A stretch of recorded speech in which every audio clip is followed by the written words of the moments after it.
मांझ महला पंजवां दिन रहन। एक ओंकार सतगुर प्रसाद।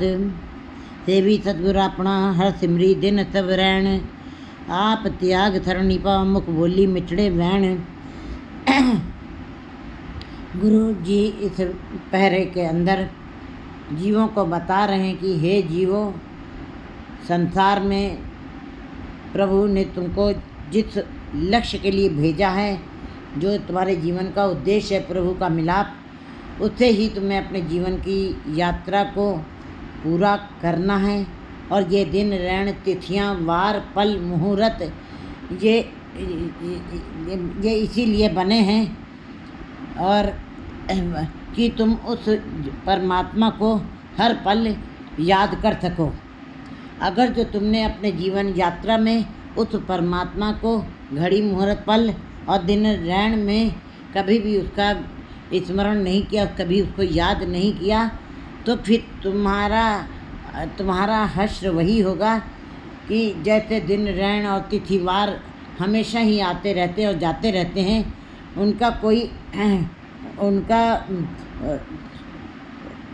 उनका आना जाना सदा ही बना रहता है। वो हरदम आते रहते हैं, हर पल आते रहते हैं, दिन ऋण तिथियां वार सब आते रहते हैं। अगर जो तुमने परमात्मा का नाम इन तिथियों वारों के अंदर नहीं जपा, तो तुम्हारा जीवन निष्फल चला जाएगा, व्यर्थ चला जाएगा। इसलिए गुरु जी इस पहरे के अंदर जीवों को उनके लक्ष्य को बताते हुए कह रहे हैं कि तुम अपने सतगुरु के साथ जुड़ करके, हे प्रभु मैं तुम्हारी सेवा करूं। जब जीव के अंदर ये इच्छा पैदा होती है कि मैं अपने जैसे दिन ऋण आ रहे हैं और तिथिवार आ रहे हैं, मैं उसके अंदर जब कोई अभ्यासी जीव नाम जपता, क्योंकि 12 माह ऊपर बीता है, उस 12 माह में भी यही बताया, जिन्होंने भी परमात्मा के नाम को जपा उनके सारे कार्य, उनकी जीवन यात्रा सफल हो गई है। बस उसी को आधार बनाते हुए फिर इस पहरे को भी गुरु जी बता रहे हैं कि जिन अभ्यासी जीवों के अंदर अपने परमात्मा के नाम की इच्छा पैदा हो गई है, कसक पैदा हो गई है, वे यही कहते हैं उस ईश्वर के आगे कि मैं सदा ही अपने सतगुरु के साथ जुड़ करके मैं तुम्हारी याद में जुड़ा रहूं। क्योंकि सतगुरु के साथ जुड़ना, सतगुरु क्या है? सतगुरु ज्ञान है, सतगुरु अज्ञानता को दूर करता है, सतगुरु शब्द है, शब्द गुरु सूरत धुन चेला। अपनी सूरत को, अपने ध्यान को उसके अंदर लगाना है, शब्द के अंदर। और गुरु प्रकाश है, गुरु शब्द है, उसके साथ जुड़ करके जीव जब जुड़ता है अपने सतगुरु के साथ, हर सिमरन दिन सबरण और रात दिन उसी का स्मरण करता है, अपने मन में उसी की याद करता है। रमैया के गुण चेत प्राणी, कौन मूलते कौन दृष्टानी। उसको इस बात की पता लगता है कि मेरा मूल परमात्मा का नाम है। वो दिन ऋण फिर ये इच्छा उसके अंदर पैदा होती है कि मैं हे परमात्मा, मैं रात दिन तेरे ही गुणों का गान करूं। आप त्याग सरणी पर, मैं अपने अंदर से मैं मेरी के भाव को त्याग दूं, क्योंकि जब तक जीव के अंदर अहंकार का भाव बने रहेगा तब तक दुई न बसे एक ठाए। जहाँ पे अहंकार है वहाँ निरंकार नहीं हो सकता, जहाँ निरंकार है वहाँ अहंकार का त्याग करना ही पड़ेगा। आप त्याग सरणी पर, मेरे अंदर से आप अहंकार के भाव को निकाल दीजिए और मैं तुम्हारी शरण में तब आऊँ जब मैं, क्योंकि जैसे हम गुरुद्वारे जाते हैं या किसी भी पवित्र स्थान में जाते हैं, वहाँ पे चप्पल या जूते बाहर उतार के जाते हैं। क्यों उतार के जाते हैं? इसका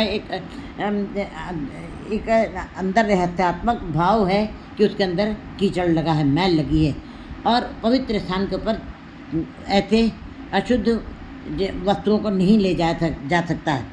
इसी प्रकार जब हम उस पवित्र स्थान पर जाते हैं, मंदिर मस्जिद गुरुद्वारे, वहाँ पर भी हमको ये अहंकार रूपी मैल को, अहंकार रूपी कीचड़ को त्यागना पड़ेगा। तब उस पवित्र स्थान पे जब पहुँचेंगे सरणी पर, तब उसकी शरण में जब जाएंगे, मुख बोली मिठड़े बहन, फिर हे परमात्मा मैं तुम्हारे उस पवित्र दरबार में आऊँ और मैं अपने मुख के साथ तुम्हारे ही मीठे वचनों का गान करूं।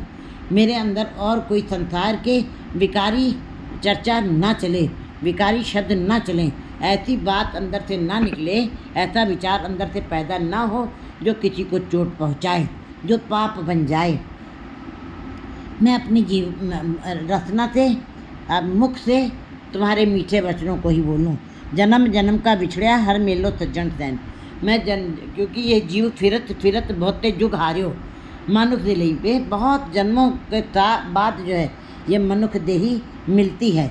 84 लाख जूनियों को के अंदर से निकलने के पश्चात मनुष्य जन्म प्राप्त होता। बड़ा दुर्लभ जन्म है, मानुष जन्म दुर्लभ है, मिले न बारम्बार। कहते जैसे पत्ते जमीन पे गिर जाते हैं, दोबारा नहीं जुड़ सकते हैं पेड़ के साथ, इसी प्रकार ये जन्म बार बार नहीं मिलेगा। इसको जीवों को जुए में, संसार में, बाजार में नहीं बिता के चला जाना चाहिए। जन्म जन्म का बिछड़ा है मेलो सज्जन सैन। मैं जन्मों जन्मों से तुम्हारे से बिछड़ा हुआ, क्योंकि पहला दुख ही जीव का बिछोड़ा है। परमात्मा के साथ बिछोड़ा ही सबसे बड़ा दुख है। बिछोड़िया हर मेलो सज्जन सैन। है सज्जन पुरुष, हे परमात्मा, मुझको अपने साथ मिला लीजिए। जो जी हरते बिछड़े से सुख न बसन पर। जो जीव प्रभु से बिछड़े हुए हैं, जिन्होंने अपने मूल का साथ छोड़ दिया है, वो कभी हरे भरे नहीं रह सकते, वो कभी आनंद में नहीं रह सकते, वो कभी खेड़े में नहीं रह सकते, उनके अंदर कभी हरियावल नहीं बनी रह सकती। जो जी हरते बिछड़े से सुख न बसन पर, उनके अंदर सुख का वास नहीं हो सकता। हे मेरी बहनों, हे मेरी सहेलियों, हे मेरी सखियों, इस बात को अच्छी तरह समझ लो। हर पिर बिंदु चैन न पाइए, खोज दिखे तब ज्ञान। कहते चाहे जितनी जगह पे जा करके नभ थल और आकाश पाताल, चाहे जिस जगह पे तुम चले जाओ, हर पिर बिन चैन न पाइए। परमात्मा पति के बगैर चैन कहीं भी नहीं मिलेगा, संतुष्टि कहीं नहीं मिलेगी, शांति कहीं नहीं मिलेगी, आनंद कहीं नहीं मिलेगा। पाइए खोज डिठे सब ज्ञान। चाहे दसों दिशाओं, चारों दिशाओं, दसों दिशाओं में जाकर घूम के भटक के चले आओ, तुमको शांति नहीं मिल सकती है, चैन नहीं मिल सकता। आप कमाने बिछड़ी दोष न काहू देण। कहते हैं किसी भी जीव को अपने बुरे कर्मों का, अपने दुखों का दोष जो है किसी दूसरे के ऊपर नहीं लगाना चाहिए।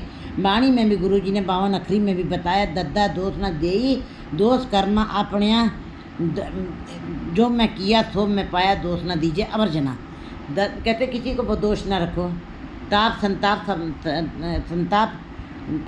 संताप सब हर के किए, कोई लाग न सके लगाए। कहते ताप है, संताप है, श्राप है, कोई भी नहीं लगा सकता है, कोई भी किसी को पर नहीं लगा सकता है।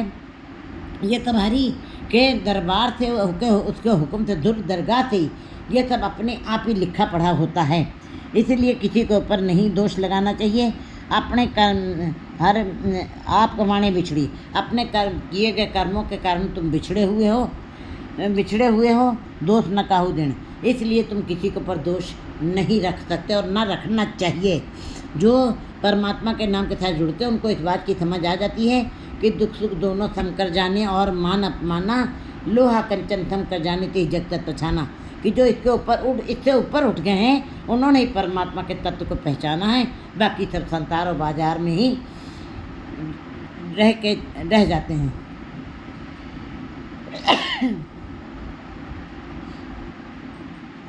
कर कृपा प्रभ राख लियो और ना ही कर्म करें। हे परमात्मा, अपना कृपा का हाथ रखे, मेरी रक्षा करो, ले और ना ही कर्म करें। मैं और कोई दूसरा कार्य ना करूं, मेरे ऊपर कृपा करिए। हर तुद विण ठाकुर हुल्ला कहिए किथे वैन। हे हरि, तुम्हारे बगैर, तुम्हारी याद के बिना, तुम्हारे नाम के बगैर, तुम्हारे नाम की याद के बगैर मिट्टी में ही मिलना के बराबर रहेगा। जीवन निष्फल चला जाएगा, व्यर्थ चला जाएगा। मैं खाक में ही मिल के रह जाऊँगा, मेरा कोई अस्तित्व नहीं रह जाएगा। कहिए किथे वैन। मैं अपने इस दुख भरी बातों को, इस बेचैनी को, इस दुख संताप को, अपने दुखों को किसके आगे व्यक्त करूं। नानक की बेनंतियाँ हर सुजन देखा नैन। गुरु जी कहते हैं उसके बेनंती, उसके आगे ही बेनती करनी चाहिए, अरदास करनी चाहिए, उसके आगे ही जोधरी करनी चाहिए। हर सुरजन देखा नैन, और यही अरदास करनी चाहिए, हे हरि, मैं उस सुरजन को जिसने इस सृष्टि को बनाया है, जो सब कुछ करने में समर्थ है, मैं उस सुरजन को इन आँखों से देख सकूं, यही बेनती करनी चाहिए। जी की बिरथा सो सुने हर समृत पुर कपार। तुम्हारे जी की, तुम्हारे हृदय की व्यथा को कोई सुनने वाला नहीं है, क्योंकि हमको ऐसे महसूस होता है कि हमारे बड़े भाई बड़े ऊंचे उपाधि पे हैं, वो हमारे दुखों को दूर करेंगे, हमको सुख देंगे हर तरीके से, हमारे माता पिता हमको सारे दुखों से पार कर देंगे। नहीं, ये सब सोचना गलत है, क्योंकि गुरु जी बता रहे हैं कि हर नानक की जी की व्यथा सो सुने। वो तुम्हारे जी की व्यथा सुनने वाला है, मनता वाचा करना। ऊपर से जो रसना से हम बोलते हैं वो तो सबको सुनाई देता है कि हम क्या बोल रहे हैं, अच्छा या बुरा, लेकिन मन के अंदर भी जो अंदर बेचैनी बनी हुई है, मन के अंदर जो अच्छे विचार नहीं चल रहे हैं, उन विचारों के साथ जो मन रोगी बना बैठा, मन बेचैन है। मन क्यों बेचैन है, इसके लिए गुरु जी बता रहे हैं कि तुम्हारे जी की, तुम्हारे मन की व्यथा को सुनने वाला सुने हर समृत पुर कपार। वही परमात्मा हरि जो समृत है, वो जो सारे कार्यों को करने में समर्थ है, जिसके पास वो पूर्ण वो महाशक्ति है, वो महासूर्यों का सूरज है, वहाँ महाशक्तियों का शक्ति है, वही सब कुछ करने में समर्थ है, पूर्ण पुर कपार। और वो उसने जीवों को बनाया भी है और वो जीवों को पर थमाया भी हुआ है, जीवों के अंदर थमाया भी हुआ है। लोहार ने शस्त्र बनाए, लोहार उनके अंदर नहीं रमा है। कुम्हार ने बर्तन बनाए मिट्टी के, वो उसके अंदर नहीं रमा है। सुनार ने गहने बनाए, वो उसके अंदर नहीं रमा। लेकिन परमात्मा ऐसा समर्थ है, वो सबके जीवों को बनाया भी है उसने और पुरुष उसके अंदर थमाया भी है, रमा भी हुआ है। जैसे फूलों के अंदर खुशबू और शीशे के अंदर अक्स, इसी प्रकार वो दिखाई नहीं देता, लेकिन वो रमा हुआ है पूरन पुर कपार। वो अपार है, उसका कोई चीरा माप नहीं सकता है, वो अनंत है, वो बेअंत है। मरण जीवन आराधना सबना का आधार। जीवों को परमात्मा ने 84 लाख जूनियों को मनुष्य को ही प्रधान बनाया है, मनुष्य को ही ठेकेदार बनाया है, 84 लोग जोनियों का सरदार बनाया है और सबको मनुष्य कब्जे में कर सकता है। परंतु इसीलिए मनुष्य के अंदर परमात्मा ने अपार बुद्धि डाली है, मत डाली है और विचार डाले हैं और सुंदर शरीर की रचना की है, सोचने की शक्ति दी है। इसलिए संसार में आ करके मनुष्य जन्म ले करके जीवों को मरण जीवन आराधना, जन्म से लेके मरण तक जीवों को उसकी आराधना करनी ही चाहिए। हर दम सीख का मतलब है सीखना, जन्म से लेके मरण तक तुमको सीखना ही है। कभी तुम ये नहीं कह सकते मैंने आज पूरा सीख लिया है, मैंने आज पूरा ग्रहण कर लिया, मैंने पूरा देख लिया है, मैंने पूरा लिख लिया, मैंने पूरा सुन लिया। ऐसा कभी कोई कुछ नहीं कह सकता, क्योंकि वो परमात्मा उसको मरण जीवन आराधना, उसको जन्म से लेकर मृत्यु पर्यंत तक जीवों को आराधना करनी चाहिए। सबना का आधार और सबको आधार देने वाला, सबकी रक्षा करने वाला, सबके भोजन का प्रबंध करने वाला, सबकी रोजी रोटी का प्रबंध करने वाला, आसरा देने वाला, रक्षा करने वाला वो परमात्मा ही है, कोई दूसरा नहीं, वही आधार देने वाला है। ससुरे पेये तिस कंत की वड्डा जिस परवार। ये संसार मनुष्यों के लिए ये मैका है। इस संसार में जीव कर्म करने के लिए आए हैं। जैसे बच्ची माता पिता के घर में आकर के जन्म लेती है जब, तो बच्ची की लोई जन्म से ही अलग है, उसको दूसरे घर में जाना होता है। इसलिए माता पिता का घर उसका अपना घर नहीं होता है, लेकिन माता पिता उसको जितना सुगड़ा बना देते हैं, वो ससुराल में जाके उतना ही सुंदर, उतना ही आनंद में जीवन व्यतीत कर सकती है। लेकिन अगर जो उसने मैके में नहीं सीखा तो ससुराल में जाकर अनंत कठिनाइयों का सामना करना पड़ेगा। और ऐसी फिर स्त्रियां हार जाती हैं और अपने जीवन को व्यर्थ में गंवा देती हैं, अपने जीवन का पूरा आनंद नहीं ले पाती हैं। इसी प्रकार गुरुजी संसार को जीवों का मैका बता रहे हैं। पेय तिस कंत की वड्डा पे पर बता रहे हैं गुरुजी वाणी में कि परमात्मा तुम्हारे संसार में भी रमा हुआ है, कण कण में रमा हुआ है और लोक परलोक हर जगह उसका वास है। जैसे फूलों में खुशबू है बसी हुई है, इसी प्रकार वो परमात्मा कण कण में विद्यमान है। ससुरे पेये तिस कंत की वड्डा जिस परवार। और परमात्मा पूरे संसार